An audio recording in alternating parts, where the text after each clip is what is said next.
El títol de la xerrada d'avui és Claus econòmiques, polítiques i jurídiques per fer efectiva la independència.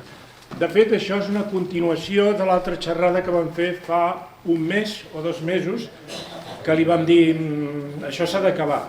El ponent d'avui és el senyor Albert Pont i Serrano, que és empresari i escriptor. És llicenciat en Ciències Polítiques i de l'Administració per la Universitat de Bellaterra, amb l'especialitat de Relacions Internacionals, que és per això, Albert, que em va fer servir... Per això i per altres coses. Per això i per altres coses. El setembre de 2013 va ser elegit per unanimitat president del Cercle Català de Negocis. Clar, és que érem 3. Record tot, doncs és unanimitat. No treguis mèrit, Albert. Va completar la seva formació a la SAL Business School i a l'Institut d'Estudis Financers de Barcelona i ha estat professor de Relacions Internacionals del Diplocat, quan el Diplocat era el Diplocat, i no diré res més. És autor de nombrosos estudis econòmics i de dret internacional publicats pel Cercle Català de Negocis i, important, va ser cridat en diverses ocasions, en el moment més calent, pel Consell Assessor per la Transició Nacional, pel Diplocat i altres organismes de la Generalitat per elaborar diversos estudis sobre la successió d'estats aplicada en el cas de Catalunya. Per acabar, el senyor Pont també va ser membre del Comitè Executiu de la Cambra de Comerç de Barcelona. Rebem, doncs, amb un fort aplaudiment ara al senyor Pont. Sí? Bé, doncs moltíssimes gràcies a tots per l'assistència. Fa goig veure una sala tan plena de gent tan jove, això ho agrairé sempre, és així. Com ha dit abans a la presentació, aquesta xerrada en principi havia de ser la continuació de la xerrada que vam fer ara fa un mes, que s'ha gravat, tenia bastant d'èxit, ha tingut bastanta repercussió a les xarxes socials i teòricament havia de ser la continuació. Però què ha passat? Que entremig hem acabat de fer un treball de consultoria que hem fet entre diverses entitats d'aquí i de fora i també l'he colat, l'afegiré en la xerrada d'avui. Per tant, hauré d'anar una mica de pressa per poder explicar, haurem de fer 2 xerrades amb una. Per tant, hauré d'anar una miqueta de pressa, però intentarem fer-ho i espero que surti bé. D'entrada parlarem, bàsicament, de l'espoli, molt poqueta cosa, de seguida entrarem als calerons que m'han fet així per aquí, després parlarem de les claus jurídiques de la independència de Catalunya, des del nostre punt de vista, tot és qüestionable, no venem dogmes, tothom pot dir la seva i pot ser la seva opinió contrària a la que diem nosaltres, és a dir, i no hem d'estar d'acord al 100% amb tot. Sempre hi ha d'haver aquell punt que cadascú pensa diferent amb alguna cosa o altra i això no invalida la resta, no ha d'invalidar la resta del que es diu, d'acord? I finalment parlarem de les condicionants, les claus polítiques i explicarem que ara ja, en breu, se'ns obre una oportunitat, 2027-2029, per fer la independència. I us explicaré com, d'acord? Vinga, doncs, som-hi. Parlem del dèficit fiscal. És una patranya, és una mentida el que ens estan dient. Ens estan dient, l'any 2025 ens deien que el dèficit fiscal de Catalunya era de 22.500 milions d'euros, quan el PIB de Catalunya era de 180.000 milions, i ara que el PIB de Catalunya ja ha superat els 300.000 milions, encara ens diuen que el dèficit fiscal és de 20.000 milions. Això ja es veu que no pot ser, m'explico? El dèficit fiscal molt probablement ja supera els 34.000 milions d'euros cada any, però el seu impacte és molt superior. De tota manera, no ens hem de fixar només en el dèficit fiscal, és que també hi ha la política monetària, és a dir, tots els bitllets que imprimeix el Banc Central Europeu i que van a Espanya i que s'injecten a l'economia, on s'injecten? Empreses de l'IBEX 35 que estan a Madrid, i això genera també molta economia, m'explico, i això no ho tenim.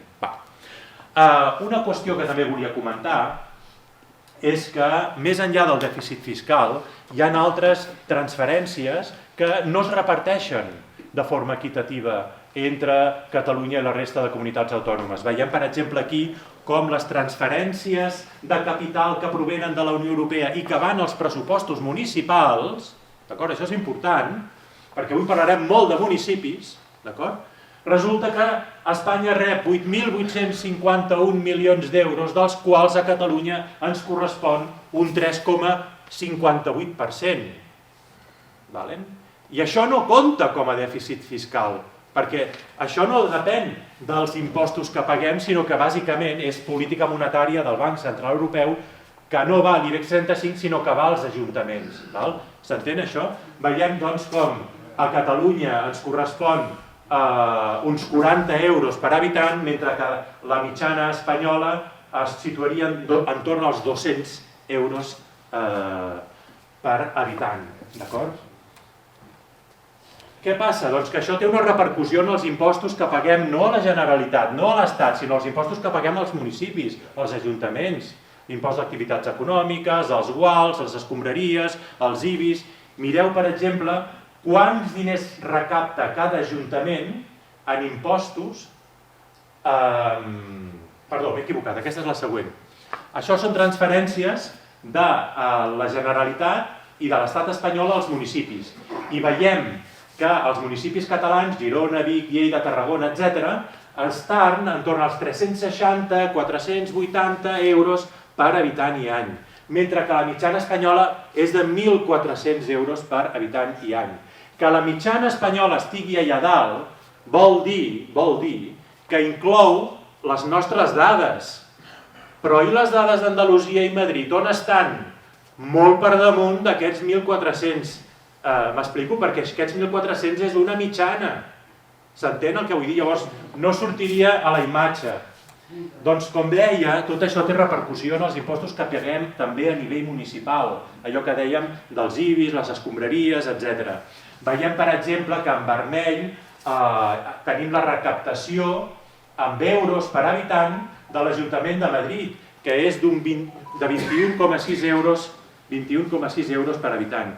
Mentre que a Barcelona, al municipi de Barcelona, ja el 2020 van haver de duplicar els ingressos per impostos municipals perquè patien aquesta manca de finançament, d'acord? I quan veiem a altres ajuntaments, la cosa ja es dispara. També es dispara parcialment per una qüestió d'economies d'escala. No és el mateix les despeses en una gran ciutat que en ciutats mitjanes, d'acord? Però, tot i així, no són comparables amb les de la resta de l'estat espanyol.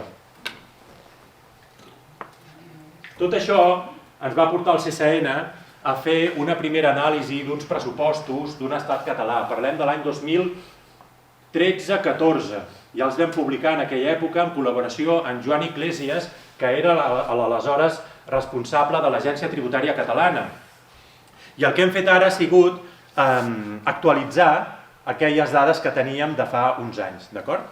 Bé, aquestes són el pressupost de la Generalitat de Catalunya del 2024, que veiem que supera els 42.000 milions d'euros, el 50% se'n va amb sanitat, salut, educació i prestacions socials, hi ha uns 4.000 milions que van a les entitats locals, vol dir comarques, vol dir pressupostos municipals, etc.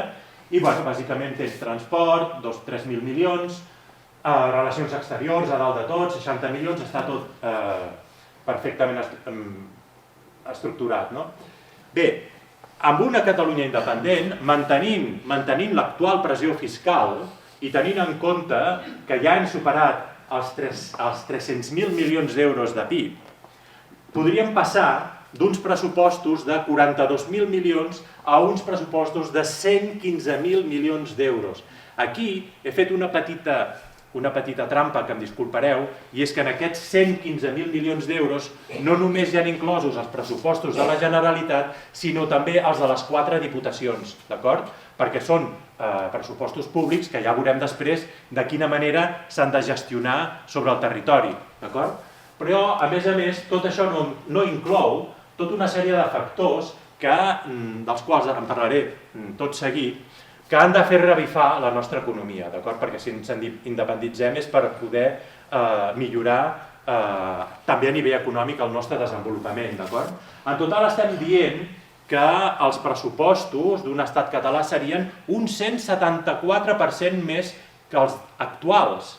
I això dona no només per augmentar totes les partides pressupostàries, no només per assumir competències d'Estat, sinó també per rebaixar significativament la pressió fiscal que ara tenim, tant a nivell de l'administració central o l'administració federal, com també a nivell de l'administració municipal.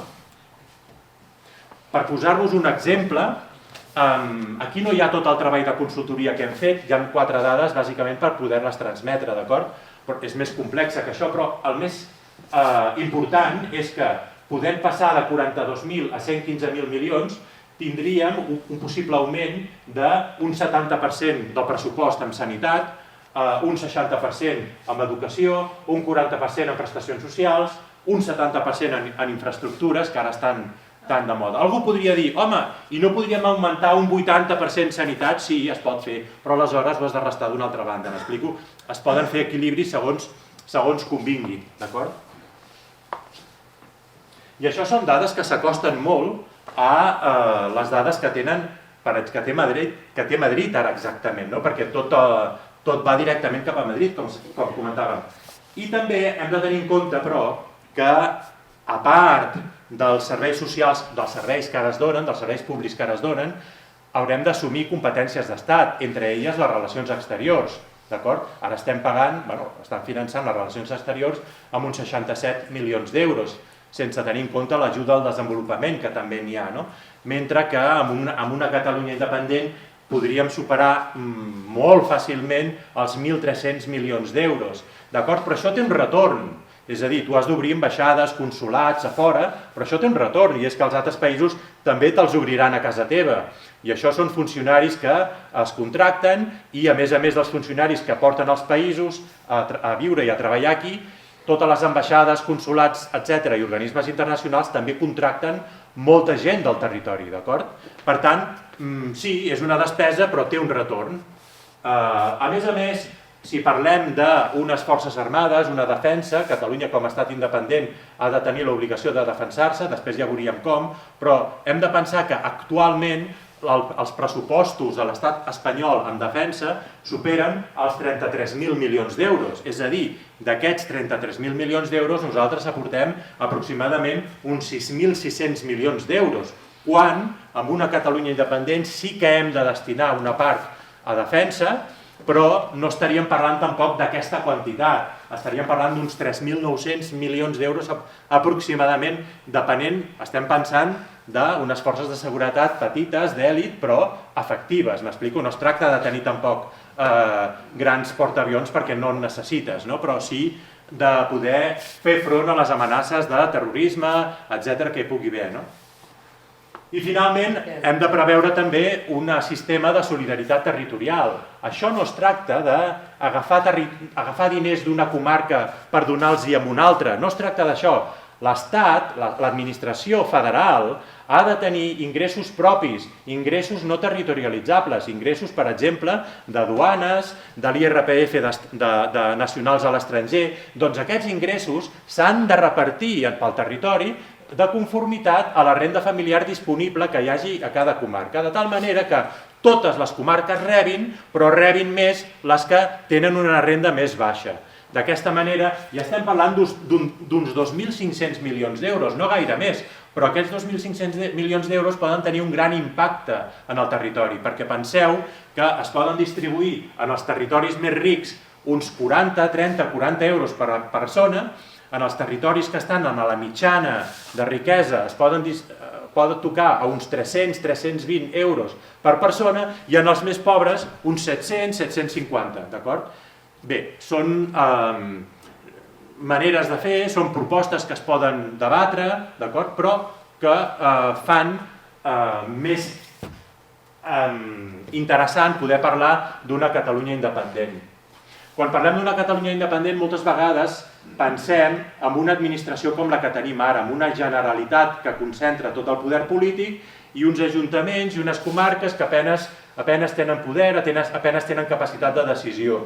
Clar, si fem això, estem fent una Espanya en petit, estem d'acord amb això?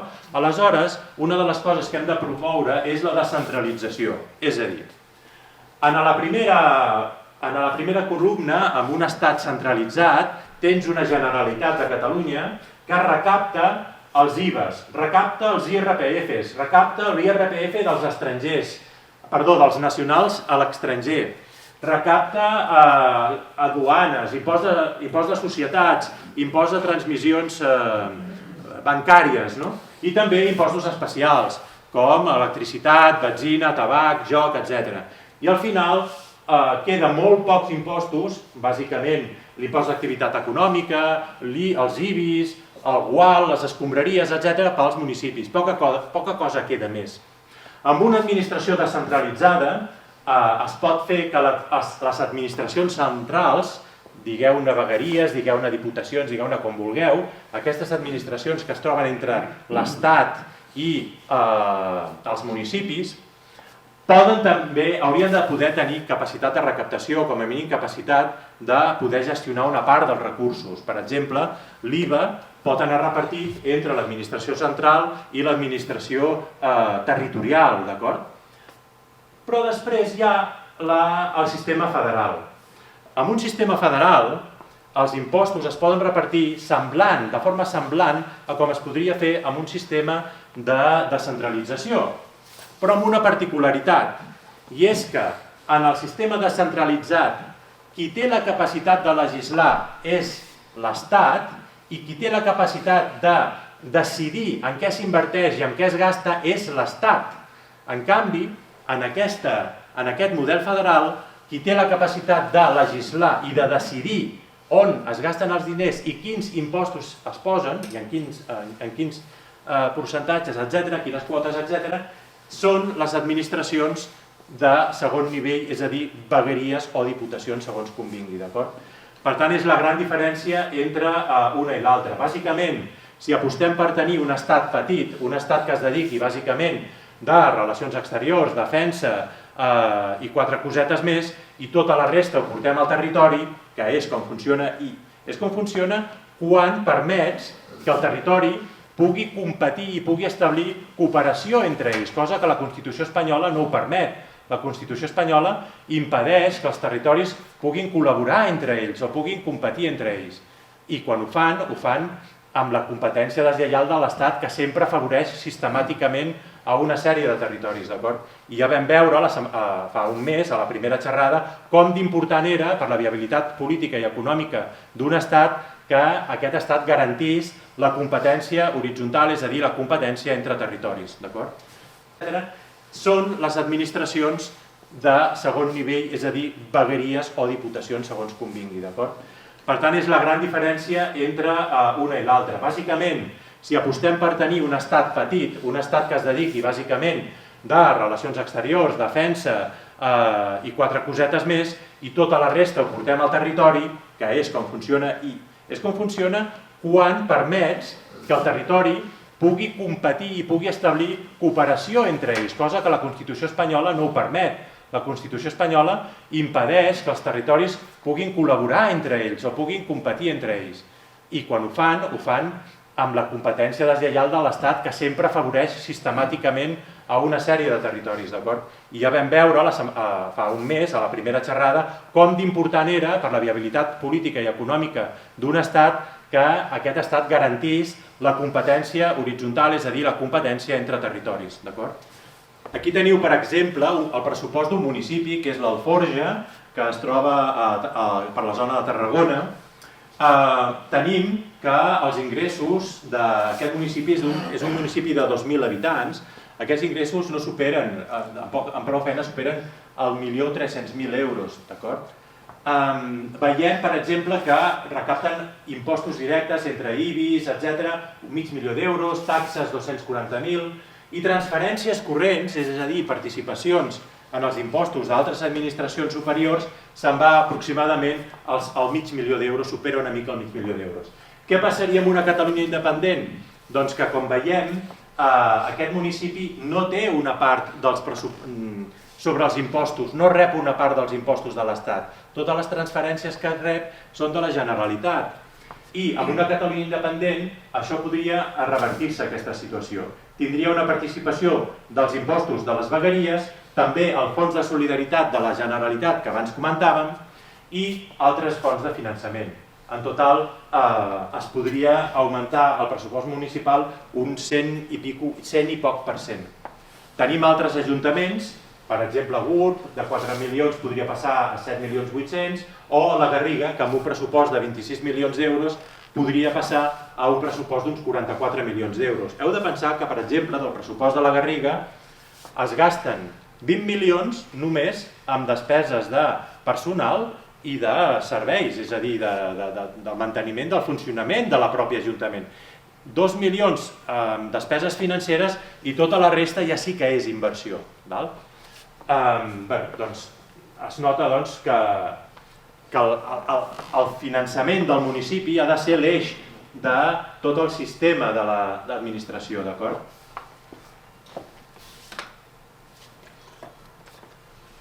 Amb tot això, no hem tingut en compte una sèrie de mesures d'estímul econòmic. Abans us he parlat que quan tu estableixes ambaixades en el teu territori, doncs pots arribar a crear, a generar més de 65.000 llocs de treball. No són tots funcionaris, molts són funcionaris de països estrangers que s'estableixen aquí, altres són contractats interins per ambaixades però són nacionals i altres són empreses que estan vinculades en el sector públic exterior, d'acord?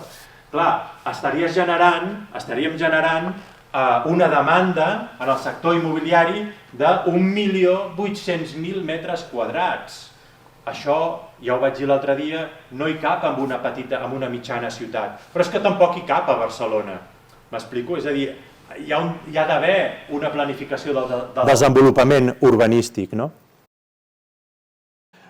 Per això comentàvem l'altre dia que una qüestió vital per assolir la independència és desenvolupar diferents línies de negoci, diferents projectes, que no necessàriament s'han de vestir i s'han de finançar en finançament públic, sinó en finançament mixt. És a dir, hem d'aconseguir que socis estratègics, nacionals o internacionals, puguin invertir en aquests projectes. Per què? Perquè si de la viabilitat econòmica de la seva inversió, ho he dit al revés, de la viabilitat política de la nostra independència depèn la viabilitat econòmica de la seva inversió i, per tant, són ells els primers que defensaran la independència de Catalunya. No vull dir amb això que que ens portaran 10.000 soldats, no estic dient això, simplement les coses s'arreglen moltes vegades a nivell diplomàtic fent 4 trucades de telèfon si convé, no? Però hem de fer que això sigui atractiu. I a més, hi ha una qüestió. Quan Polònia va sortir de l'Europa de l'Est, va entrar a la Unió Europea, es va democratitzar, etc., l'estat polonès va repartir entre els ciutadans participacions en les principals empreses del país. Per tant, i això és important, perquè gràcies a això els polonesos van tenir una font d'ingressos addicional al seu sou. Els polonesos van començar a tenir una cultura financera diferent a la de persones que no inverteixen mai en res. I a més van evitar desenvolupar una oligarquia com va passar a Rússia. És a dir, es va distribuir una mica més les oportunitats de negoci. Què vol dir això? Que quan desenvolupem diferents oportunitats de negoci a tot el territori, sí que ha de venir inversor de fora, però per tenir una part, la resta s'ha de repartir entre la població. Què vull dir amb això? Que hem de fer una mica com a Andorra. A Espanya els béns públics són de titularitat de l'Estat, són propietat de l'Estat. En canvi, a Andorra els béns públics són béns comunals, són béns dels ciutadans. I el comú és el que gestiona els béns públics en nom dels ciutadans. Doncs això estaria molt bé que ho incorporéssim en el nostre estat.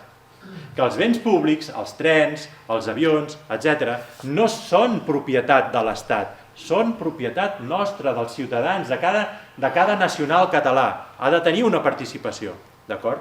De tal manera que agafem el millor del liberalisme i el millor de les doctrines d'esquerra. I això és molt potent, perquè així és com haguéssim sigut si haguéssim estat independents des de segles enrere. Ens haguéssim desenvolupat molt probablement d'aquesta manera com en el seu moment ho va fer Andorra, d'acord?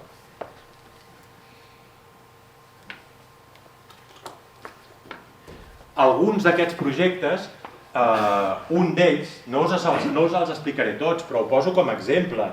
Un d'ells és fer una xarxa ferroviària que connecti totes les capitals de comarca i les grans ciutats i els principals eixos viaris, amb un tren lleuger. Això s'està fent a Madrid, es va fer a l'oest de Madrid, a la zona de Pozuelo, funciona molt bé. De Gandhi a Dénia n'estan volent projectar un altre. Això funciona molt bé, estem parlant com una mena del tram baix, però pel territori, és a dir, són trens molt lleugers que no requereix una gran inversió, però que pot resoldre molts problemes de mobilitat, d'acord? Poso un exemple. A la zona de la Vall d'Aro, que aniria de Llagostera fins a Palamós aproximadament, estaríem parlant d'una inversió de 270 milions d'euros, d'acord? És a dir, és perfectament assumible i seria, a més, viable econòmicament. Però l'Estat tindria l'objectiu de connectar les comarques unes a altres. Però després si tu ets a l'Ajuntament de Calonja, que està a 3 quilòmetres de la via principal, i t'hi vols connectar, ho pots fer, però llavors ho has de pagar tu, ho ha de pagar la comarca.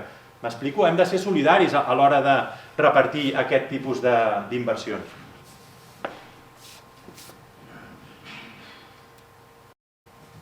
Hi ha molts altres. Penseu que aquest sistema estaria plantejat per connectar també amb Barcelona, amb els ferrocarrils de Barcelona, i quan entrés a les grans o les mitjanes ciutats fos subterrani.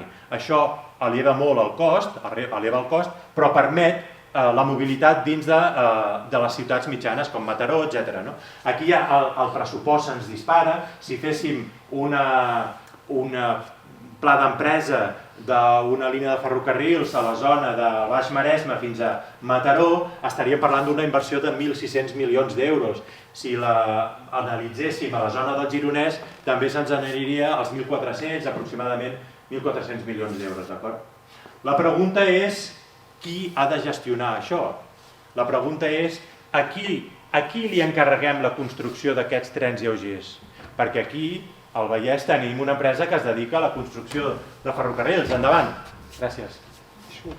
Tenim una empresa que es dedica a la construcció de vagons i l'Alstom, d'acord? Però clar, Alstom és una empresa francesa. Pregunta, França reconeixerà la independència de Catalunya? Fantàstic. Què passa al siguiente de la lista? Ho heu entès? S'entén bé, oi? Vale.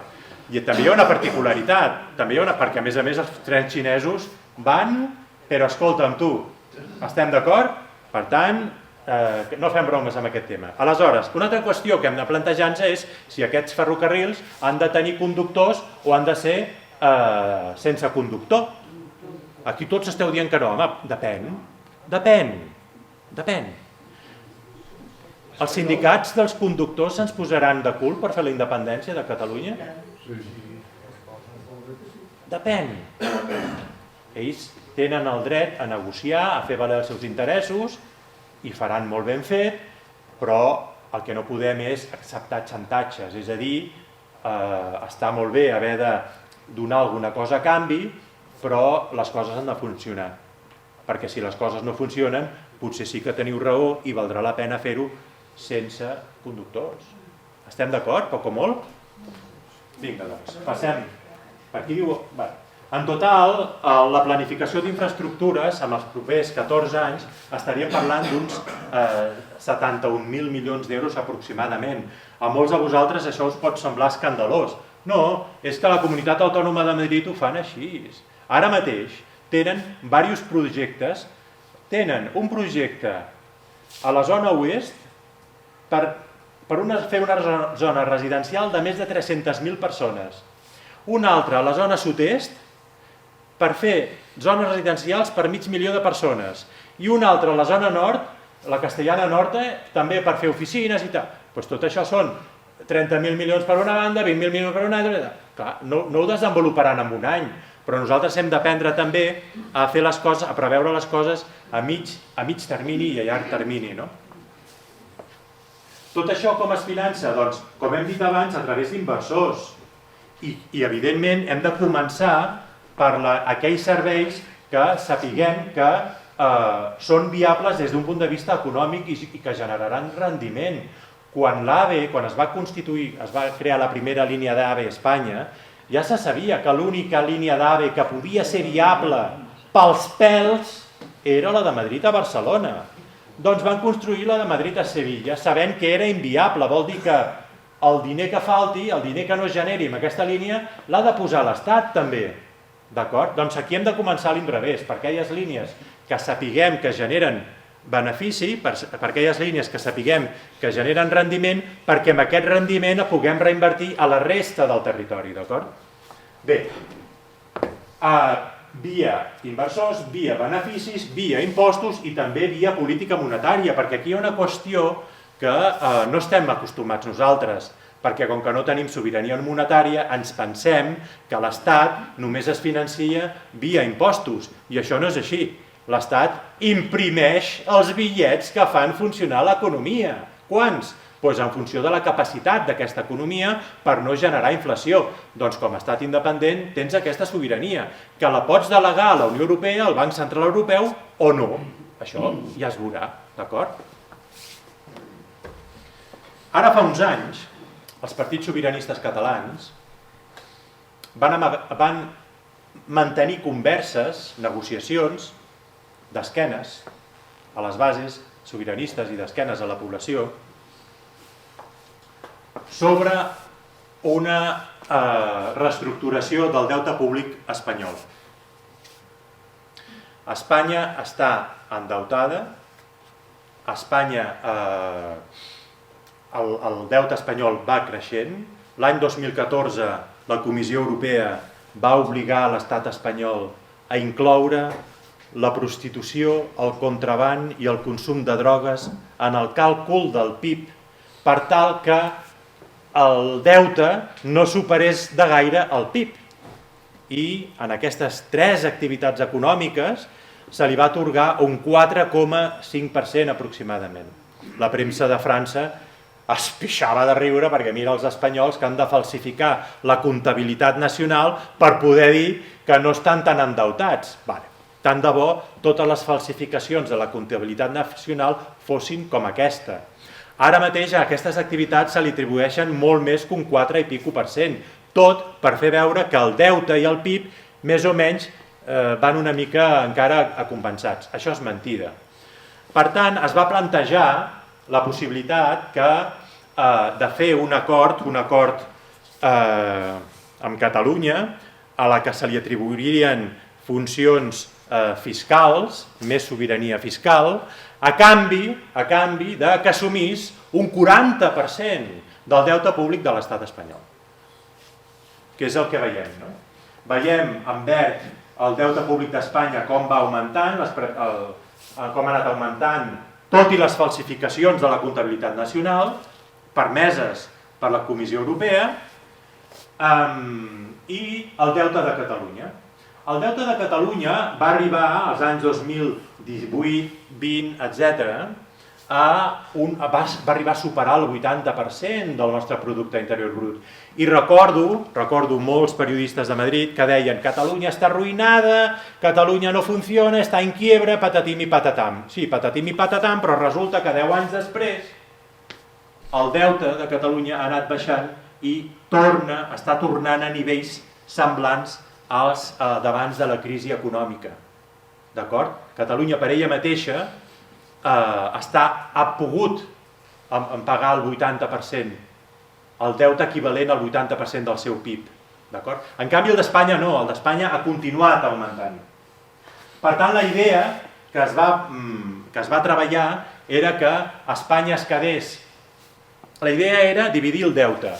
El deute a curt termini, el deute d'Espanya a curt termini, és a dir, d'ara fins als propers 50 anys, se'l quedava tot Catalunya. I el deute d'Espanya a perpetuïtat se'l quedava tot Espanya. De tal manera que aquest deute a 50 anys, Catalunya el pogués renegociar a perpetuïtat. I el deute d'Espanya a perpetuïtat, una part, el passessin d'ara fins als propers 50 anys. I d'aquesta manera quedava equilibrat. Però clar, això s'ha fet d'esquenes, no s'ha arribat a cap conclusió, però en principi es va treballar i s'ha fet d'esquenes a la població. No tot això no ens ho han explicat. Clar, és que amb una Catalunya independent, no hauries d'assumir el 40% del deute públic de l'estat espanyol. Et podrien exigir un 20% per dir alguna cosa, per dir una bestiesa, però a canvi de moltes contraprestacions. M'explico? Però és que ni això, ni el 20%, ja veureu. Aquest és el deute públic que té l'estat espanyol i els seus creditors, els països creditors, d'acord? Les dades no són actuals, són de fa uns anyets, però m'és igual. El que vull que s'entengui és el concepte. El que és important és el concepte. Pregunta número 1. Alemanya reconeixerà la independència de Catalunya? Sí. No. D'entrada. Posem-nos en l'escenari pitjor, d'acord? Us sembla per un moment? No. D'acord. Doncs, si Espanya no reconeix la independència de Catalunya i Alemanya no reconeix la independència de Catalunya, Espanya ha de continuar pagant el deute que té amb Alemanya sense Catalunya. Perquè aquí Catalunya és una tercera cosa. Estem d'acord amb això? És a dir, per assumir el deute sobirà, el creditor t'ha de reconèixer com a sobirà. Estem d'acord amb això? Vale. Doncs passem al següent. Bueno, el següent ja n'hi parlem. Què passaria si assumíssim el 100% del deute d'Espanya amb el Regne Unit, el 100% del deute d'Espanya amb els Estats Units i amb aquells 2 o 3 països que ens reconeguessin de seguida? Doncs que ja hauríem assumit el 20% del total i, per tant, ja estaries en aquell percentatge de deute que se't pot obligar a assumir. M'explico? És a dir, al final el que estem dient és, escolti'm, ha d'arribar un punt en el que es proclama la independència i es diu 2 coses. Primera, necessàriament has d'agrair a aquells països que t'han enviat una carta de felicitació, perquè això és reconeixement d'estats, implica el reconeixement d'estats. I has d'agrair, sense citar aquests països, els has d'agrair, encara que cap país t'hagi enviat cap carta de felicitació, perquè si els polítics d'allà són tan burros com els que hi ha per aquí, molt probablement no sabran si hi ha hagut un reconeixement o no i no voldran córrer el risc. I la segona cosa que has de fer és dir, teniu 90 dies per reconèixer-nos. Aquells que en aquest termini no ens hagin reconegut queden fora de la taula de negociació sobre el repartiment de béns i deutes de l'Estat. D'acord? I per què és important aquests 90 dies? Perquè aquells països que no et reconeguin, els seus nacionals, tindran 90 dies per regularitzar la seva situació d'immigració i estrangeria. I això és una pressió molt forta pels països, perquè cap país vol que els seus nacionals, empreses o persones, perdin drets en el nostre territori. D'acord? De la mateixa manera que nosaltres hem d'assumir una part del deute espanyol amb el Regne Unit, nosaltres també seríem creditors d'una part del deute del Regne Unit amb Espanya. D'acord? El percentatge no serà el mateix, però hi ha d'haver aquesta contraprestació.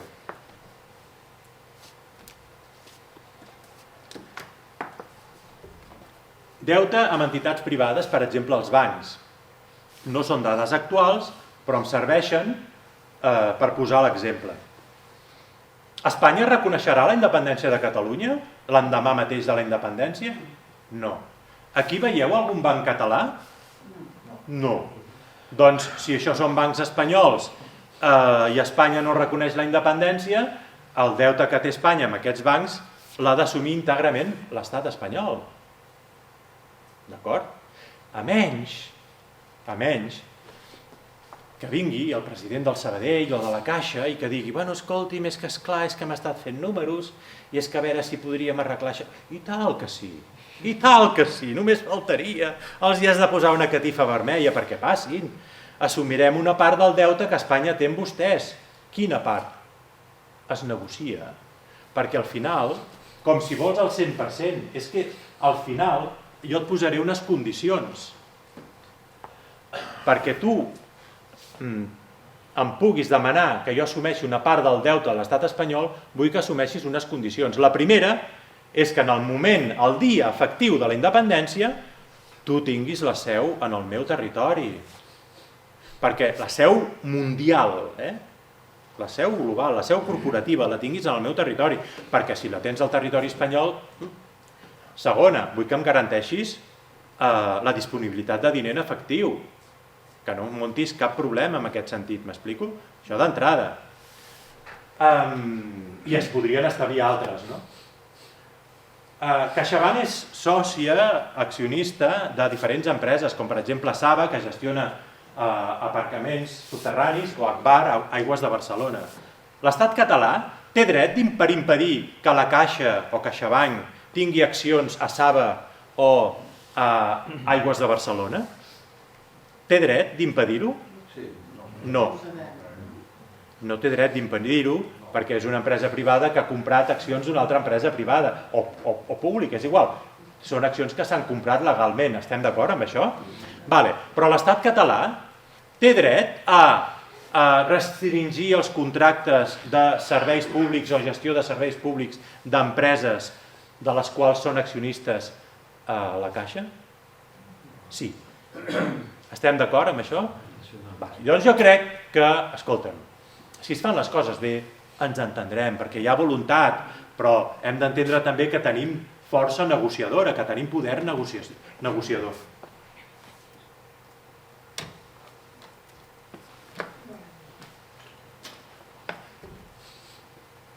El BBVA, l'any 2012, tenia una quota de mercat a Catalunya del 6,1%. Amb la concentració bancària va adquirir Catalunya Caixa i Unim una operació per €1 al Banc Central Europeu.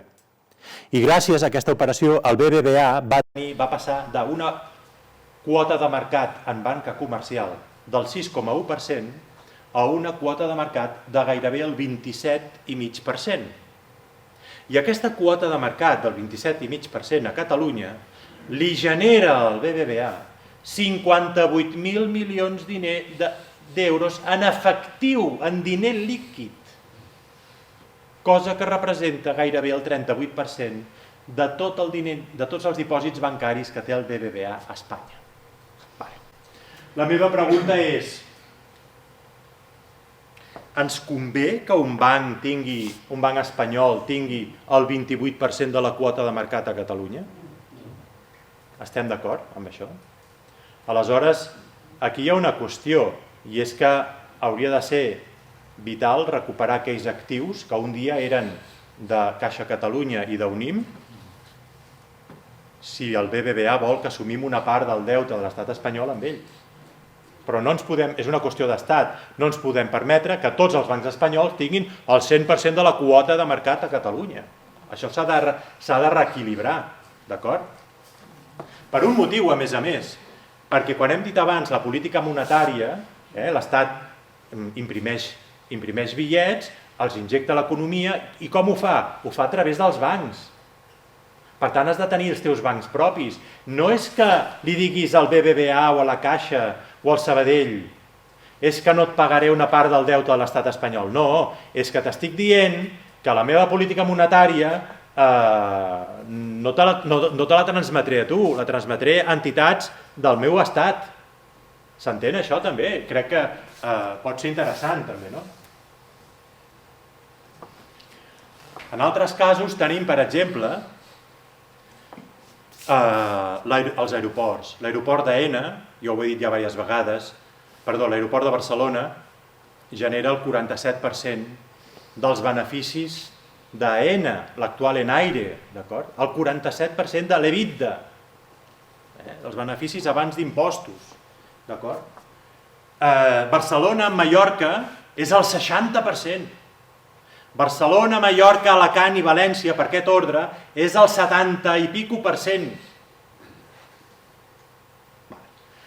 Quan tu esdevens estat independent, per aplicació de la Convenció de Viena de 1983 sobre el repartiment de béns i deutes de l'Estat, el que diu és que tots els béns territorialitzables, és a dir, tots els béns ubicats, tots els béns de l'Estat predecessor ubicats en el territori de l'Estat successor, passen directament a l'estat successor sense negociació i sense contraprestació. És veritat que aquí hauríem d'assumir el 100% del deute de l'aeroport de Barcelona contret amb els treballadors, amb els proveïdors, bueno, però això és normal. Primera, no és una gran quantitat i a més és deute que fa funcionar l'aeroport. Per tant, és obvi que ha de ser així, d'acord? Però el que és important és què li passarà a la cotització d'AENA quan perdi el 47% del seu benefici? Caurà cap avall, estem d'acord? Però caurà cap avall tan estrepitosament,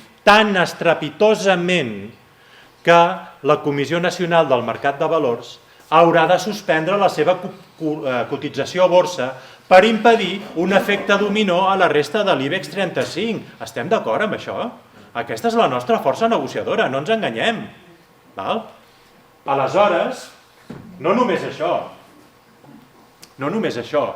no només hem de destruir, també hem de construir, perquè podem generar valor a aquelles empreses que nosaltres vulguem. Quan nosaltres cedim, quan nosaltres tenim la gestió de l'aeroport del Prat i d'altres, podem vendre els slots a les empreses que nosaltres vulguem. I no té per què ser necessàriament Iberia o Vueling, pot ser l'empresa que nosaltres vulguem. Què li passarà a una empresa com Iberia o Vueling quan perdin els slots que ara les fan? Què els hi passarà a la seva cotització a borsa? Cauran en picat. A menys que diguem, no, tots els meus actius aeris els passo a Vueling, per posar un exemple, però això sí, a partir d'ara jo, Estat, entro en el capital de Vueling. Amb quin valor? No ho sé, amb el valor que se suposi que hàgim introduït en l'empresa, en la companyia, perquè no només són avions, és la capacitat d'obrir línies comercials. Penseu que l'estat espanyol, AENA, ha negat durant les últimes dècades que més de 140 aeroports del món es puguin connectar amb Barcelona perquè fomentaven Madrid. Què passarà a l'aeroport de Madrid quan entri en llibertat competitiva amb el de Barcelona? D'acord? Veiem que aquí rau la nostra capacitat negociadora. I disculpeu, hi ha molts fons d'inversió, hi ha molts interessos que estarien disposats a adquirir aquests actius a un preu raonable, a un preu convenient, evidentment. Tenim el cas també d'Endesa. Us en recordeu que abans se la van vendre, antes deien antes alemana que catalana, us en recordeu això? Això és un casus belli, això no pot quedar així, Per tant, penseu que Endesa, Catalunya, genera Endesa el 45% de l'electricitat que comercialitza. Catalunya genera Endesa el 45% dels clients domèstics i un 65% dels clients industrials. A mi a Madrid em deien, en un mitjà de comunicació de Madrid, em deien, bueno, es que Catalunya no es viable porque es más pequeño que España. Dic, sí, té vostè raó. Un 47% d'AENA ve de Barcelona i 47 és més petit que 53. Però és que si et trec aquest 47, el 53 val 0. Ho entens? S'entén això? El mateix passa amb les elèctriques. Per cert, l'empresa Endesa ens fa pagar el quilowatt hora industrial a 32 euros, quan altres empreses el quilowatt hora el fan pagar a 12, 13, 14 euros aproximadament, 14 i pico, d'acord? Tenim obligació de respectar els contractes de la red elèctrica espanyola amb les companyies elèctriques? No. No tenim cap obligació, perquè els recursos que hi ha aquí són nostres, és a dir, són del poble, i el dret a l'autodeterminació implica també el dret a gestionar aquests recursos. No és només el dret a independitzar-se, sinó el dret a gestionar aquests recursos. Per tant, decidirem a quina empresa li donem la gestió de la nostra xarxa elèctrica i, per tant, estarem decidint quina empresa fem augmentar de valor i quina empresa fem disminuir de valor. Estem d'acord amb això? Per saber aquestes coses no s'ha d'estudiar ni economia ni relacions internacionals. L'únic que s'ha d'haver mirat és la saga de Dallas, Falcon Crest i Dinastia, perquè el món funciona així. Estem d'acord amb això? Jo me les vaig empassar totes. Vale. Tenim una empresa que és CLA, Companyia Logística d'Hidrocarburos, que era l'antiga CAMSA, que gestiona el subministrament, emmagatzematge i distribució d'hidrocarburs a Espanya.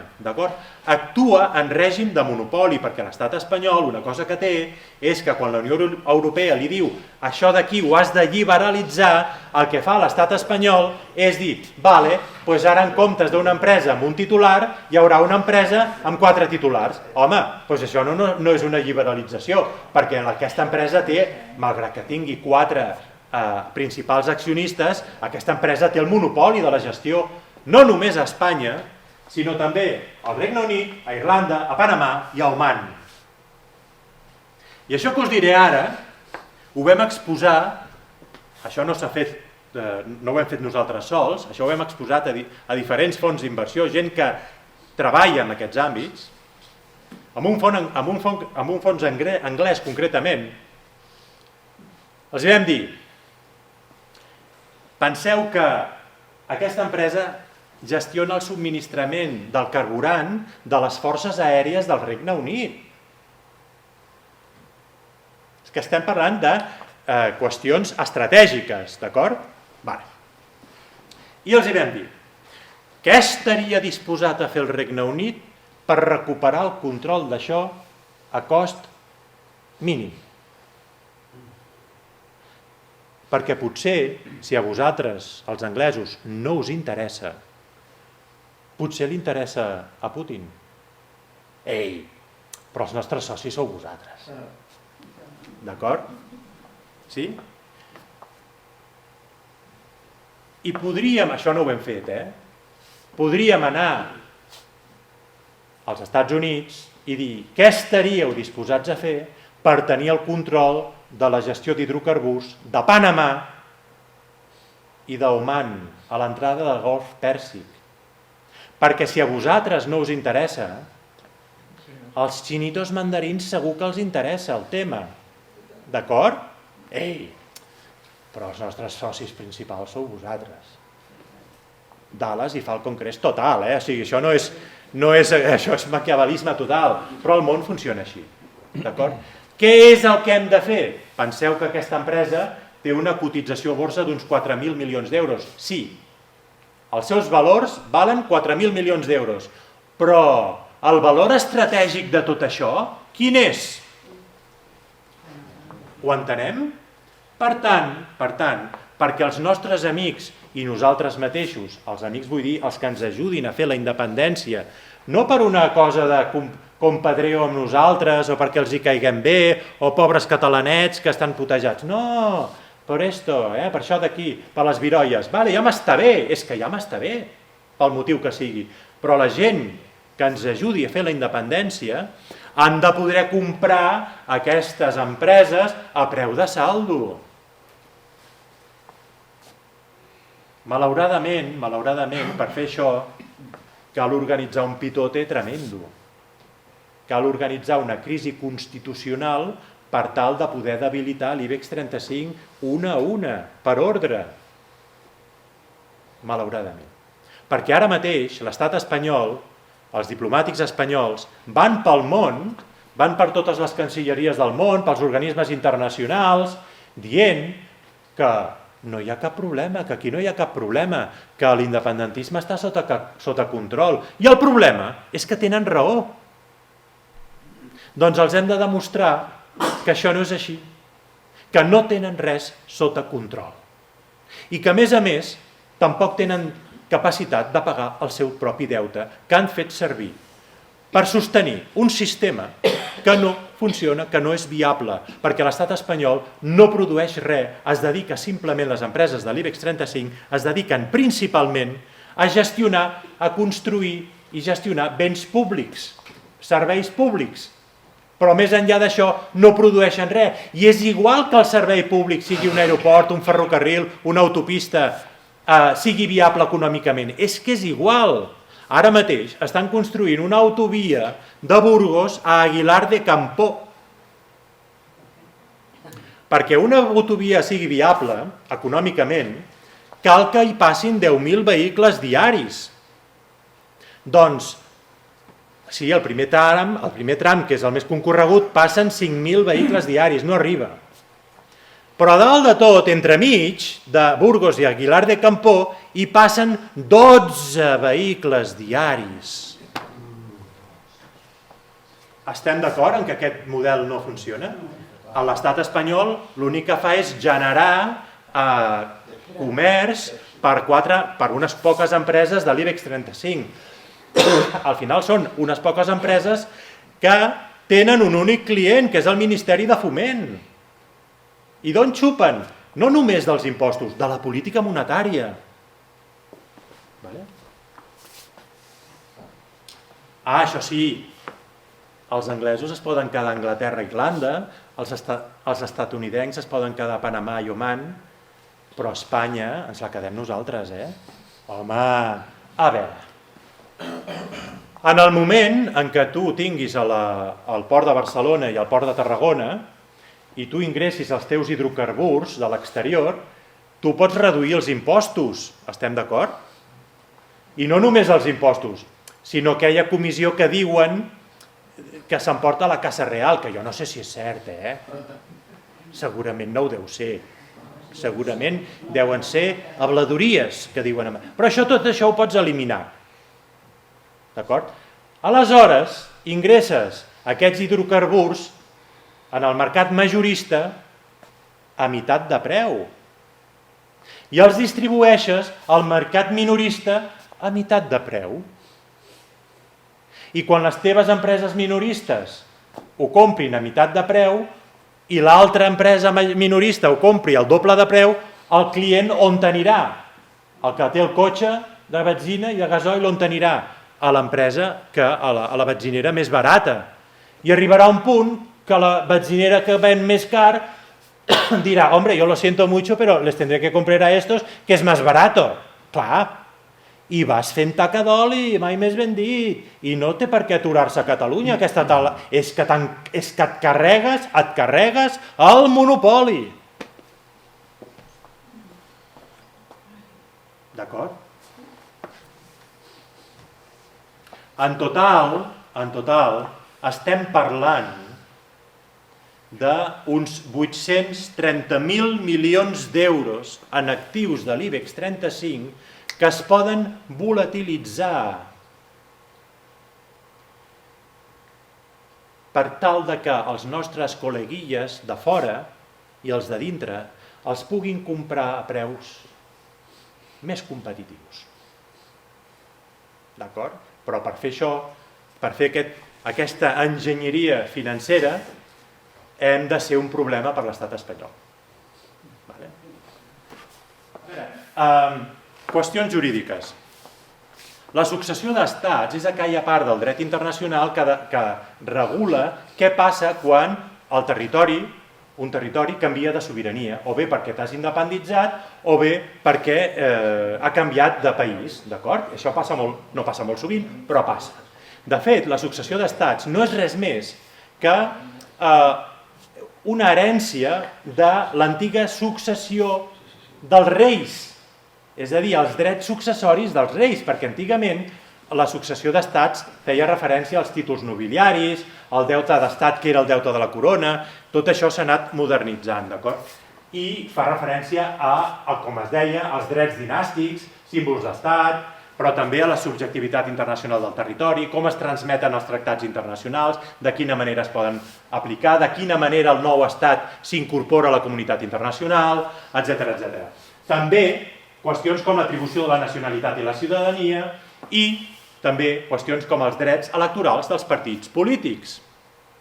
La pregunta que em faig jo ara és: una Catalunya independent tindria l'obligació de respectar els drets electorals dels partits polítics que van aplicar el 155, que van actuar en contra dels seus propis actes i que es presentin a les properes eleccions al Parlament espanyol? No tindríem l'obligació de fer-ho. Estem d'acord? Això no és de Dallas, això és de dinastia.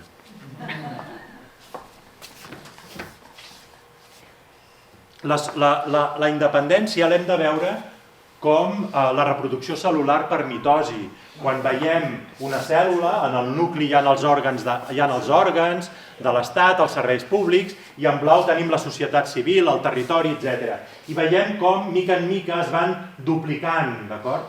I en un primer període, en diem període crític perquè la balança és molt difícil de calcular de quin cantó es posicionarà, d'acord?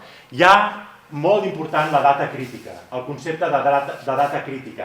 A partir de la data crítica, tothom entén que hi ha hagut un canvi de règim, un canvi d'estat i un canvi d'estatus. I tothom, tant els que estan a favor com els que estan en contra, ho accepten. D'acord? La qüestió és com arribem a aquesta data crítica. Una de les qüestions fonamentals és el reconeixement internacional. Ja he dit abans que una de les coses que has de fer és agrair als països que t'hagin reconegut, encara que no t'hagi reconegut cap.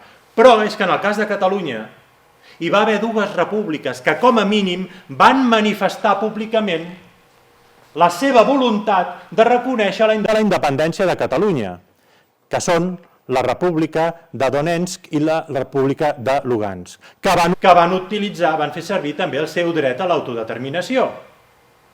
D'acord? Què passa? Que això per si mateix no genera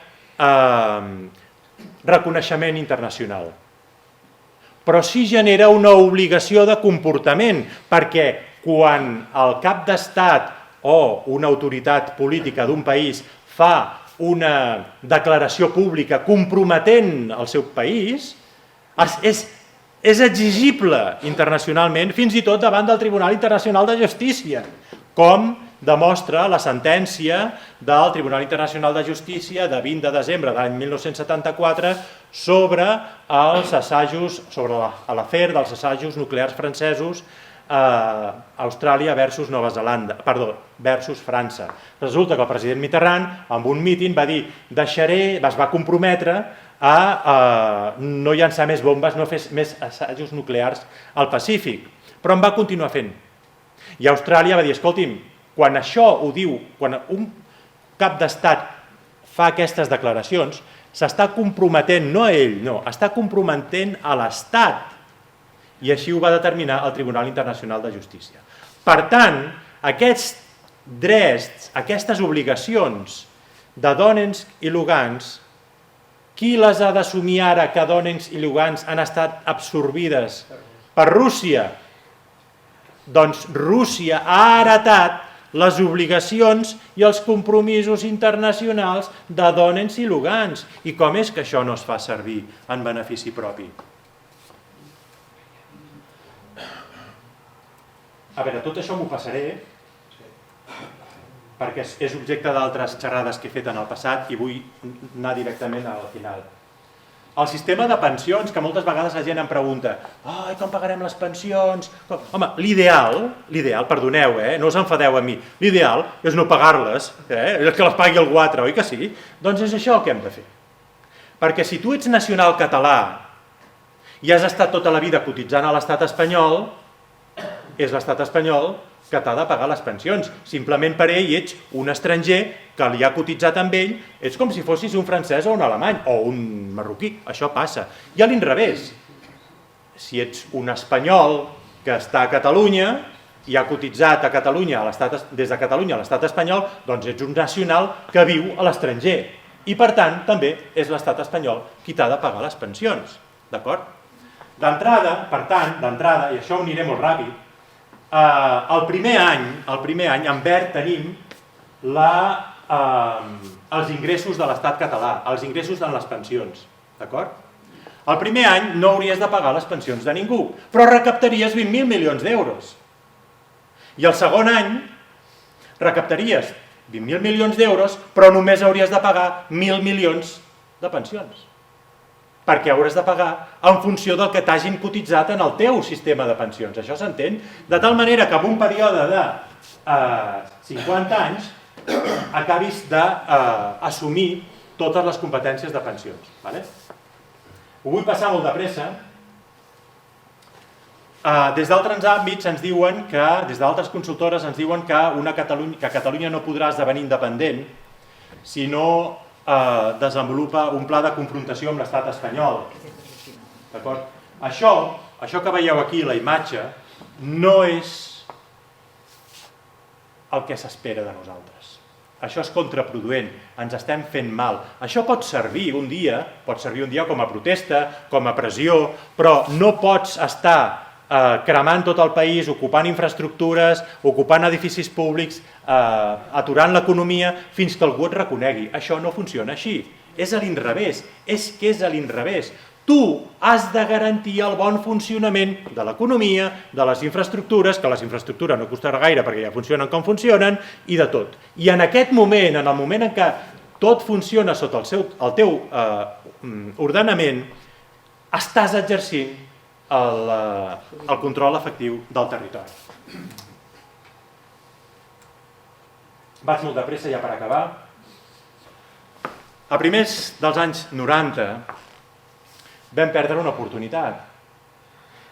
Jo sempre he pensat, als anys 90, primers dels anys 90, hi va haver un reequilibri de l'ordre internacional. Vam passar d'un món bipolar, us en recordeu, a un món que no se sabia ben bé què era, semblava que eren els Estats Units els preponderants. Estem a punt de viure, d'experimentar una sacsejada tan contundent com aquella amb l'escenari internacional.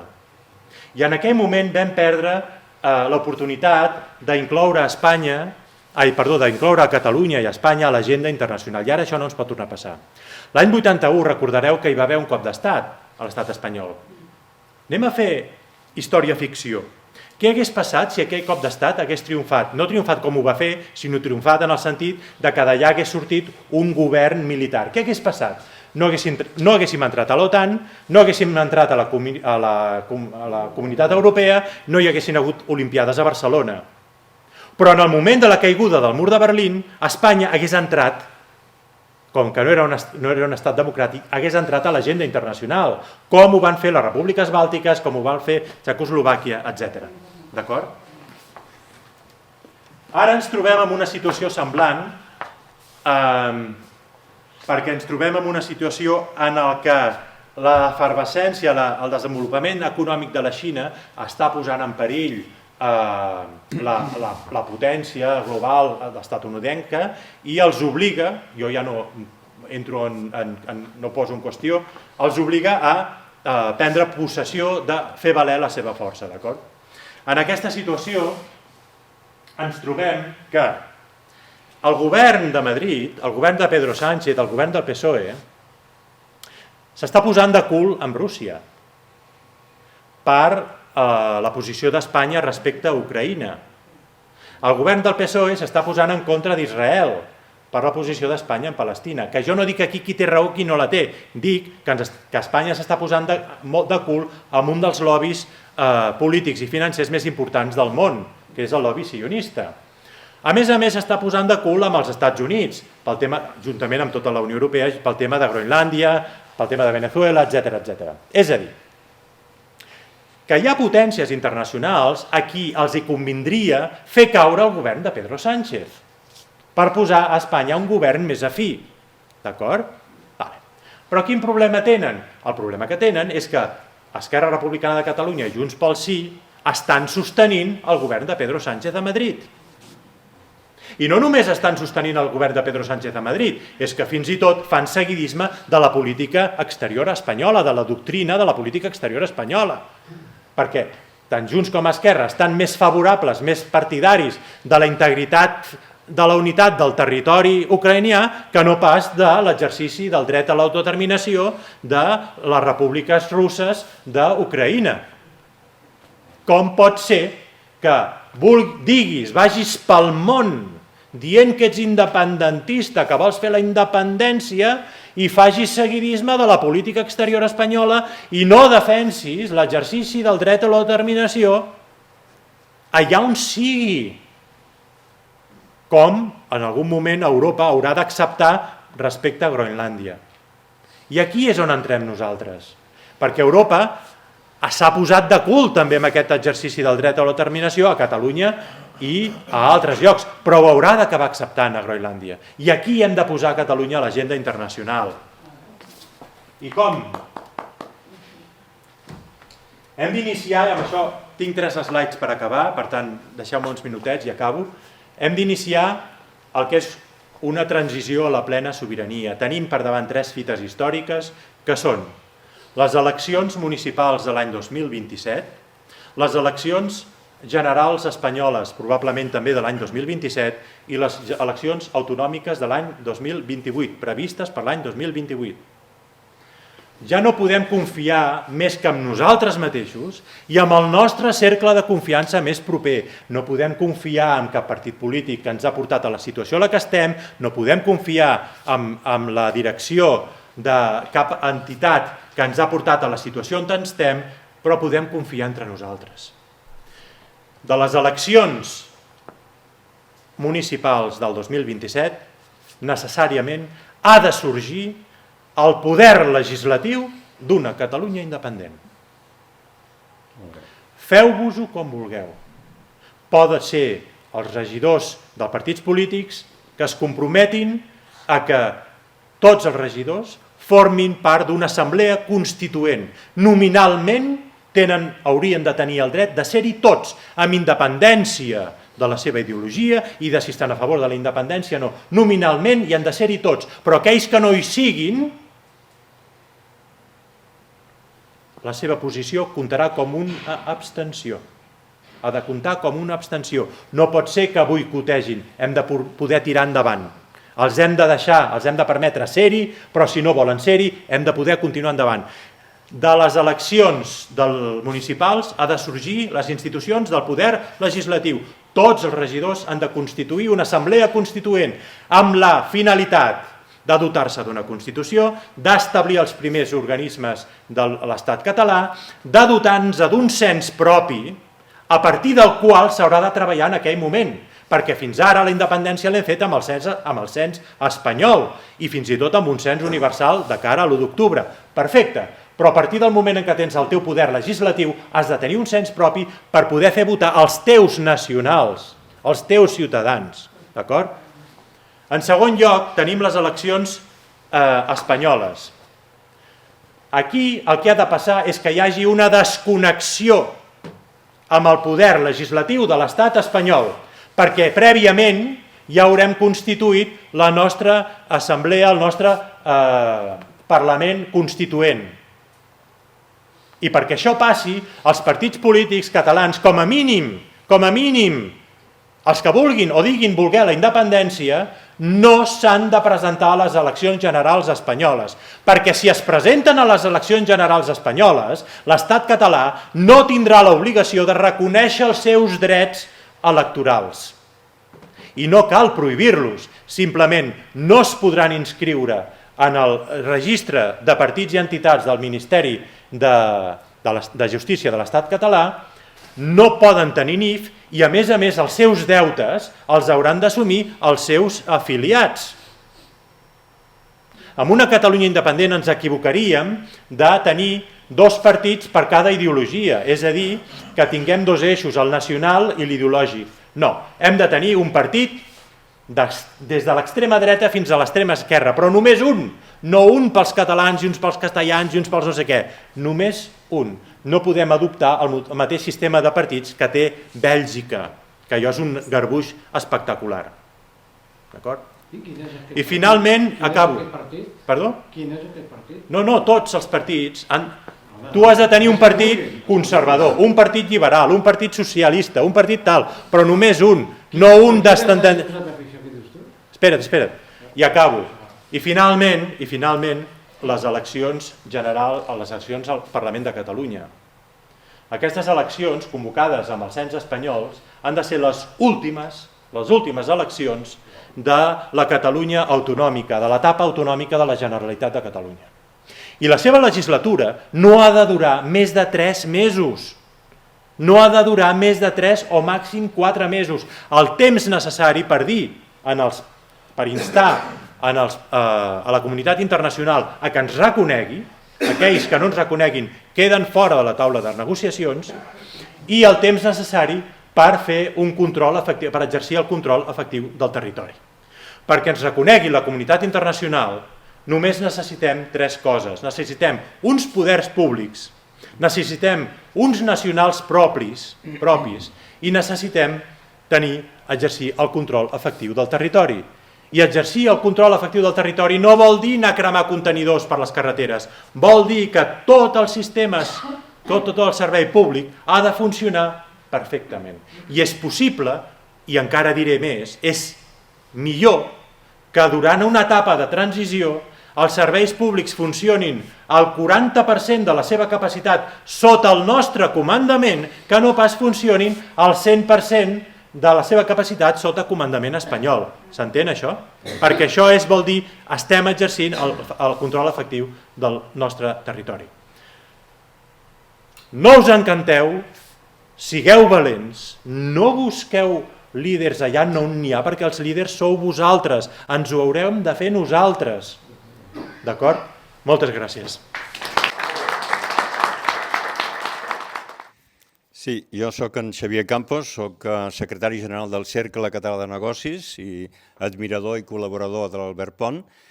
No vull fer un comentari llarg, vull demanar-li que confirmi, que enfatitzi algunes coses que crec que són molt importants per entendre tota la importància de la proposta, de les instruccions que se centren a nivell municipal. Simplement, geopolíticament, segurament, molt ràpidament, els russos i els americans es posaran d'acord sobre Ucrània. Això vol dir que el dret de l'autodeterminació, no només de Donetsk i Lugansk, sinó de Crimea, que va fer un exercici impecable d'autodeterminació i d'associació amb l'estat rus, serà internacionalment reconegut per Rússia, evidentment, Estats Units i segurament pel grup dels BRICS. Què farà la Unió Europea? La Unió Europea té un gran dilema perquè amb tot el fenomen Groenlàndia segurament una cosa que sortirà serà que s'emfatitzarà d'una o altra manera el dret de l'autodeterminació dels habitants de Groenlàndia.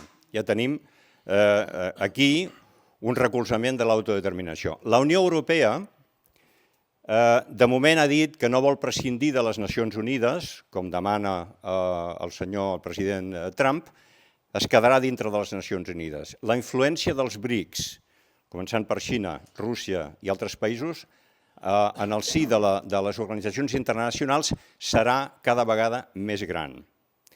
I d'aquesta manera seran partidaris del dret de l'autodeterminació. Què passarà als Estats Units després de l'època del senyor Trump?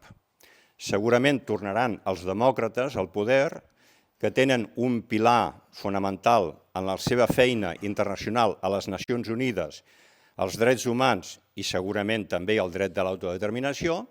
Si no estem preparats per aprofitar aquest moment a Catalunya, oblideu-vos de qualsevol altra oportunitat. Hi ha altres fenòmens, que podríem parlar de Taiwan, etc. Vull dir que geopolíticament tindrem una circumstància molt favorable. Número 2. El Cercle Català de Negocis va presentar un recurs davant de les Nacions Unides contra la Unió Europea, perquè la culpable de que l'1 d'octubre no poguéssim tenir condicions per fer efectiva la independència és la Unió Europea. La Unió Europea, i començant per la Comissió, té la responsabilitat de vetllar per el respecte dels drets humans dels ciutadans de la Unió Europea, dels quals els catalans en formen part, i de manera proactiva actuar perquè sigui efectiu l'exercici d'aquests drets. No ho va fer. Nosaltres vam presentar aquest recurs contra 8 països de la Unió Europea que han acceptat aquest procediment de comunicacions i va ser bloquejat gràcies, entre cometes, a les maquinacions i a les influències de l'estat espanyol recolzat per la Unió Europea. Això tindria una manera de ser superat, parlo des del punt de vista jurídic, que seria presentar un recurs d'empara al Tribunal Constitucional espanyol demanant poder anar al Tribunal de Justícia de la Unió Europea perquè aquest reconegui que la Comissió Europea i els estats de la Unió Europea han traït els ciutadans de la Unió Europea de nacionalitat catalana. Això requeria, i aquest és el plantejament, la recollida massiva de firmes, de signatures de la societat civil. Aquesta és la gènesi del Pacte Nacional que promou el Consell per la República. Bé, ara anem a el que és interessant. La proposta que ens ha explicat... Sí, exacte. Jordi Castellà, que per cert també forma part de la Junta del Cercle Català de Negocis. La proposta és perfectament compatible i queda reforçada amb aquesta via per al municipalisme. Per què? Perquè, com ha dit molt bé l'Albert, això ens permet tenir immediatament no només la legitimitat de la representació del poble, sinó també la legalitat en matèria de prendre mesures i d'avançar cap a una assemblea constituent. Llavors, acabo ràpidament, això és un comentari, explicació. Tu creus que seria compatible aplegar forces, explicar a la gent que aquí no hi ha cap conflicte, sinó que més aviat, en lloc de tenir que plegar signatures durant 3 anys i esperar poder anar a Nacions Unides, la via municipal ens dona immediatament aquesta representativitat i aquesta legitimitat, i l'hem de fer servir. Només vull que diguis que sí. Jo crec que absolutament és així. Els poders de l'Estat, les institucions de l'Estat català han de sortir de nosaltres, no han de sortir de la Generalitat. D'acord? També m'agradaria transmetre que al final us he dit que hem de superar una data crítica. Tindrem un període de dificultats, això és així, fins a superar una data crítica. La data crítica és aquella data en la que siguem capaços d'organitzar un acte de sobirania, un acte constitutiu. Hem de celebrar públicament la Constitució de l'Estat català. Hem de demostrar al món que ens hem constituït com a Estat, que no hi ha marxa enrere. I s'ha de fer amb un acte solemne. S'ha de fer recollint tots els símbols de l'Estat espanyol de tots els edificis públics de Catalunya, de tots els ajuntaments, banderes, retrats del rei, etc. I s'ha de fer amb la màxima solemnitat i amb el màxim respecte cap als símbols nacionals de l'Estat veí. I això, una vegada constituïda la República, és a dir, l'acte de Constitució de la República, una vegada superat aquestes 3 etapes electorals i acaba aquests 3-4 mesos de legislació, de l'última legislació de l'autonomia catalana, et constitueixes com a república davant de la societat civil, davant dels agents polítics, econòmics i socials de Catalunya. I a cada municipi hi han de ser tots els agents polítics, econòmics i socials hi han de ser-hi perquè passarem llista.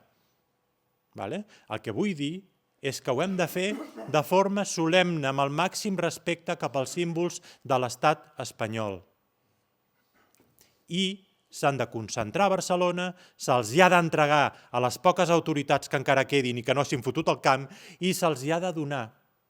I en aquestes autoritats, ben plegadet, tot ben plegadet, i en aquestes autoritats se'ls hi ha de donar, se'ls hi ha d'atorgar un estatus especial, similar als dels diplomàtics, un estatus d'inviolabilitat.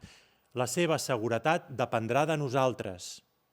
És a dir, és responsabilitat nostra, no els hi pot passar res. Oi que no els hi passarà res? Doncs clar que no.